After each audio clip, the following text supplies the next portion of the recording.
Hey, Ninth and O, welcome to another devotionable. These devotionables have been based on your F260 plan, and today we're going to be talking about John chapter 13. And specifically, I'm going to focus in on verses 34 and 35. And we get a new commandment that Jesus says in verse 34. He says, "A new commandment I give to you, that you love one another. Just as I have loved you, you also are to love one another. By this all people will know that you are my disciples, if you have love for one another." So I want to look at this. First of all, why a new commandment? Why would he throw out a new commandment? What is this talking about? Well, basically in the Old Testament we had love God and love others. Well, this is a kind of amping up, as he did even on the Sermon on the Mount. He's amping up our love for each other, and this is a sacrificial love that is focused on not about you, but about everyone else. So this is taking away from us that we sacrificially give. And this is the example that we see in Jesus, that he sacrificially gave ultimately his life on the cross. So that new covenant is going to be through Jesus, right? So this New Testament, this new covenant, what Jesus is really talking about is himself, this sacrificial love. Now he's going to use that. It's important to know that we know that as the precedents to build on for ourselves. Without that example, how can we love each other? So let's look at this. In the verse 35 it says, "By this all people will know that you are my disciples, if you have love for one another." Now, if he is showing us love in a sacrificial way, how will people know that we follow him? Because we do the same thing that our leader does, the same thing that our Jesus Christ does. What he does for us, we're doing the same thing. So it makes me think about a few things. If you look in the context of John chapter 13 in the beginning, this is where Jesus is washing his disciples' feet. Now you imagine, I think my kids hate stinky feet, right? You put your feet in their face and they're going to squirm and run to the other room. But you imagine just the dirty filthiness, the poop is on their feet and they're coming off, and Jesus says, "Hey, I'm going to wash your feet." That would have been something done to the lowest of lows, would have done that. Been a servant-like service to other people. We know Jesus was what? The suffering servant.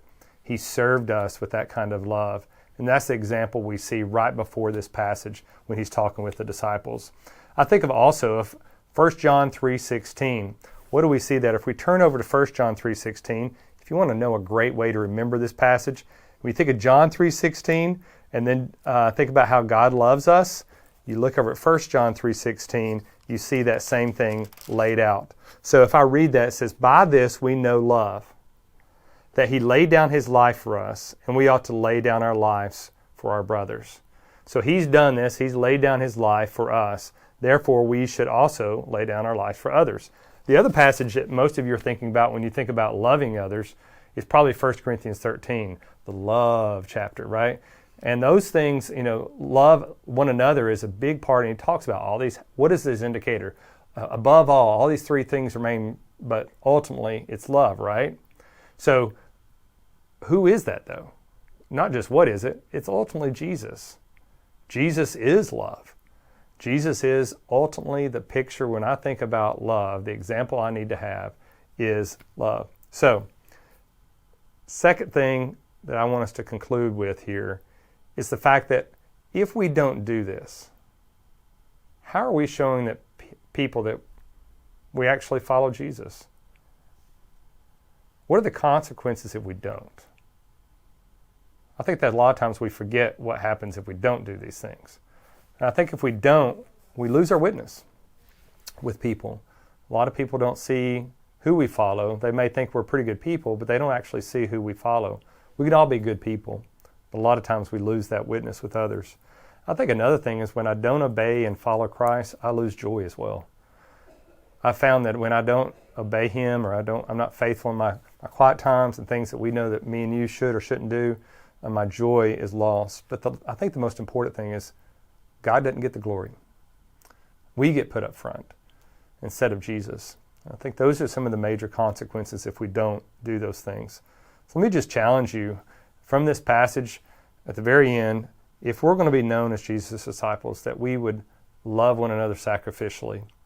What does that look like? It means if you have a preference and you want to do something, you're going to take a sacrifice. I've learned to be a husband and a dad. There's times where I have to give up my own preferences. And how do I do that with each other in this church? There could be times where I don't want to do this, but guess what? To show love to my brothers and sisters, I got to give up what I want to do. Give up where I want to go to lunch.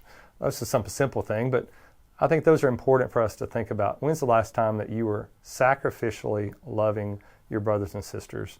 What a great challenge from John chapter 13.